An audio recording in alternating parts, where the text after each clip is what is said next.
Arro, energias positivas para você, começando mais uma edição do nosso Universo Como Pode Melhorar Playlists. E hoje começando a nossa playlist Yoga Nosso de Cada Dia com a nossa amiga Priscila. Tudo bem, Priscila? Tudo bom, Thiago? Tudo bom, pessoal que segue o Universo Como Pode Melhorar. Dívida feita, dívida sendo paga. Então, vamos lá, né? Qual é o primeiro tema, quer dizer, o primeiro tema, nossa primeira playlist Yoga Nosso Cada Dia, o tema de hoje é de restrições morais, é isso? Restrições morais. Restrições morais. Mas antes de falar sobre as restrições morais, nós vamos entender assim brevemente de onde essas restrições morais foram tiradas, né? De onde que elas foram tiradas para agora, tá? Porque elas fazem parte de uma obra chamada Yoga Sutra de Patanjali. É uma obra intensa, complexa, condensada, de um sábio que viveu há 2.500 anos atrás, e ele foi, reza a lenda que ele foi uma das primeiras pessoas que compilou os ensinamentos do yoga, que ele foi uma das primeiras pessoas que pegou todos os ensinamentos e organizou em códigos, né, aforismos, para a gente se desenvolver como seres humanos, espiritualmente, mentalmente, fisicamente. Então, lá dentro dessa obra Yoga Sutra, de Patanjali, tem os 8 passos do yoga. E o primeiro passo, que hoje nós vamos falar, é sobre yamas, que são as restrições morais.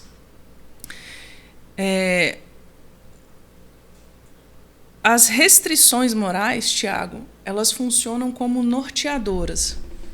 Elas não são para engessar o ser ou transformar o processo de autoconhecimento ou de desenvolvimento humano em algo completamente engessado, em fanatismo. Esse não é o objetivo. São formas de conduzir o ser humano para o desenvolvimento maior, que é a expansão da consciência, né? Que nós vamos ver isso lá para frente, que é o 8º passo, Samadhi, né? Então, dentro dessas restrições morais, yamas, nós temos 5 restrições, né?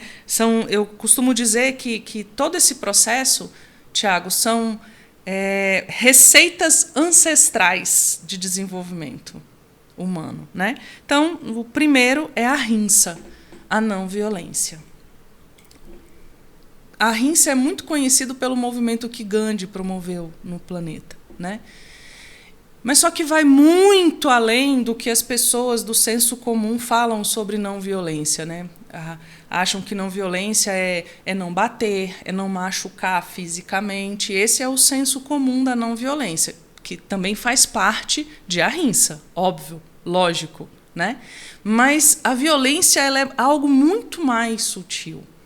A violência ela está na alimentação, na forma como a gente se alimenta, né? Daí tem um gancho também de um movimento de alimentação, vegetarianismo, veganismo, que fala sobre esse processo, né? Justifica o movimento também usando esse princípio. Tem a violência psicológica, a violência financeira, né? Tem a violência contra a natureza. Então, a violência, quando a gente faz ahimsa, quando a gente fala de ahimsa, é uma expansão, faz pá!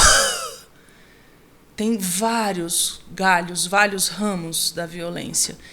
E quando a gente está falando de conduta, quando a gente está falando de restrições, quando a gente está falando de moralidade, de valores, de desenvolvimento de caráter e personalidade, você imagina se dentro de uma escola a gente falasse desses princípios que nós vamos falar hoje. Isso já mudaria completamente a forma como as pessoas iriam se relacionar com o consumo, com a alimentação, com o outro, por entender simplesmente que algumas atitudes minhas podem violentar você. É uma falta de respeito daqui, é um comentário acolá, né? Mais uma vez, eu vou falar muito do Dr. Ruguet, porque foi com ele que eu aprendi muita coisa, dentro desse processo filosófico e psicológico do yoga e do Ayurveda. Ele fala muito dessa questão de fofoca. Ele fala que uma das coisas que não é aceita dentro dos ashrams, que são templos, lugares onde as pessoas vão se retirar e ficar algum tempo recluso para desenvolver ali, tá? Um discipulado. Ele fala que uma das coisas que não são toleradas é a fofoca, porque ela é um tipo de violência. Eu estou agredindo você. O outro, né? Eu estou agredindo a sua energia, inclusive, porque eu estou maldizendo. Verdade. Sem conhecer a sua história, sem saber o porquê que você se posicionou daquela forma ou de outra. Então, eu estou colocando você dentro da minha verdade, dentro do que eu acho que você tinha que ser. Mas já é uma violência eu achar que você tem que ser como eu quero. Eu estou dando mal conta de ser quem eu tenho que ser, quem dirá impor isso ao outro. Verdade. Então, você percebe, assim, a gente vai destrinchando, descondensando essa informação e é muita expansão, é muita amplitude. Então, a Ahimsa vai além de não machucar fisicamente, é não machucar psicologicamente, é não machucar, é não violentar moralmente, é não violentar os seus valores, inclusive. E dentro da prática de yoga, isso seria algo do tipo: estou fazendo a minha prática de yoga, minha professora tem tantos anos de prática, e eu chego lá, ela coloca a mão no chão, numa determinada postura. E aí eu estou começando a prática, tem uma semana, eu já quero colocar a mão no chão. E aí eu sempre explico para os meus alunos: esforçar-se é diferente de forçar, porque forçar entra em ahimsa, entra na não violência, né? Entra em himsa, que é violência. Se há aqui é o não, né? A não violência. Então você está praticando a violência quando você força ser ou fazer alguma coisa que você ainda não está preparado. Priscila, interessante. Qual é o segundo passo? Satya, verdade. Ser autêntica. Ser autêntica sem machucar, porque senão você vai estar ferindo o princípio de ahimsa. Né? Você percebe? Um vai estar conectando, um princípio vai estar conectado ao outro. Bacana, eu quero aproveitar e mandar um abraço para uma colega minha de São Paulo, Vanessa Maniz, aprendi muito com ela, terapeuta, síndica também, que não é porque é verdade, tem que ser de uma forma grosseira, dura, Exatamente. Né? Então, ser autêntica, mas isso você amarra com outros valores de conduta, né? Como gentileza, como respeito, como tempo, local e circunstância. Será que é o tempo, local e circunstância adequado para eu ser tão autêntica e verdadeira? Talvez não seja. A gente pergunta assim: o que eu vou falar vai ser contribuição para o outro? Porque às vezes é só ego, né? Às vezes é só ego. E aí, quando é ego, não é autêntico. Verdade. Percebe? O ego, nesse sentido, ele tira a autenticidade. Porque não é você querendo ser alguma coisa que você não é, né? E aí o terceiro, a gente está no primeiro princípio, tá? Aí dentro desse primeiro princípio tem 5 subprincípios, vamos dividir assim para ficar didático. Então, Satya, a verdade, ser autêntica, né? E isso também é um processo de expansão, vai além. Tô com fome, vou comer. É verdade mesmo que eu preciso de comer toda essa quantidade? Vai, guloso. Não é? Percebe? Peixe morre pela boca, né? Peixe morre pela boca, certo? O terceiro subprincípio, asteia, não roubar, evitar cobiça, visão menos materialista da vida. É o que o mundo precisa hoje, né? Estamos precisando muito. Você percebe? A gente falou só de 3 princípios, e se a gente observasse e praticasse apenas esses 3 princípios dentro de uma escola, dentro de um processo de educação, dentro da nossa família, já seria possível a gente reduzir os danos, impactos ambientais hoje no planeta.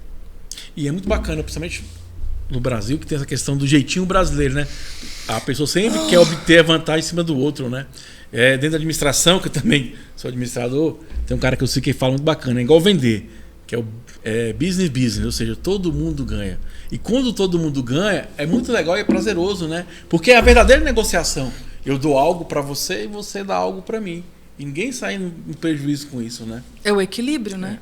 Dentro da biologia, na citologia, que é o estudo do comportamento das células, do funcionamento das células, existe um princípio chamado homeostase, que é o equilíbrio. Né? E você vê que só da gente falar de asteia, que é o não roubar, que é evitar essa cobiça, que é essa visão menos materialista da vida, se a gente só colocasse isso aqui, a gente já teria esse equilíbrio. Não. Se ele não tem, como é que vai ser possível ele ser feliz? Verdade. Eu tenho, ele está vendo que eu tenho. Tem obras falando sobre isso, obras do yoga. Gandhi fala muito disso. Como é que a gente consegue ser feliz sabendo que a gente tem mais do que a gente precisa e o outro está do nosso lado e não tem nem a metade do que ele precisa? Como é que a gente vai chegar nesse equilíbrio? Como é que a gente... E isso são sementes da violência. Desequilíbrio, né? E qual é o quinto, minha amiga Priscila? O quarto. Brahmacharya. Brahmacharya. A não dissipação das forças vitais. Você ensinou como é que é? Brahmacharya. Brahmacharya. De Brahma, de sacerdócio. Né? As linhas mais religiosas do yoga e de algumas filosofias interpretam esse princípio como celibato. Seria o celibato. Mas numa visão mais filosófica e psicológica do processo terapêutico, da aplicabilidade desses princípios, a gente fala sobre essa não dissipação da energia vital. É um grito desnecessário, é uma briga infundada. Nisso você está dissipando energia. Imagina quando você está com raiva, que você grita, que você perde completamente o controle, você se treme, você fica suado, o coração bate mais forte, é um monte de adrenalina na corrente sanguínea. Você altera o funcionamento do fígado, dos rins e do coração, batimento cardíaco, bum, quando você vê, é o que a gente vê hoje acontecendo, que tem muito, não vamos nem citar, né? Mas sabe que isso é interessante, porque aí aquilo que é importante, você não tem energia, porque você gastou energia em outra coisa que é menos importante, que visão, né? Maravilhosa, exatamente. E aí, para o que você precisa de ter e de usar energia, você não tem. E aí, esse princípio fala sobre isso. Não dissipar essa força vital para direcionar essa energia vital para o crescimento e desenvolvimento do seu ser, que é um dos objetivos principais da nossa existência. Verdade. O quanto eu estou crescendo e me desenvolvendo aqui. E é muito bacana porque o Axis nos convida para isso. A gente está nesse estado consciente. Quebrar esses pontos de vista, julgamento, crenças, para quê? Que você esteja pleno e convicto de tomar decisões que vão ser maior contribuição para você, que façam sentido para você, porque às vezes você vai tomar uma decisão que não faz tão sentido, não vai ser tanta contribuição assim. Então, peraí, não vou escolher isso aqui, vou escolher isso aqui que vai ser maior contribuição. E é muito bacana porque você aproveita essa energia e vai multiplicar ela, porque vai fazer bem para você, né? Então a vida vai ficando maravilhosa se viver. Eu estou começando a sentir que Barra de Axis nasce de dentro do Yoga Sutra. Um cumprimento. Então, vamos seguir. Qual é o último? O último princípio dentro de Yamas, aparigraha. Desapego.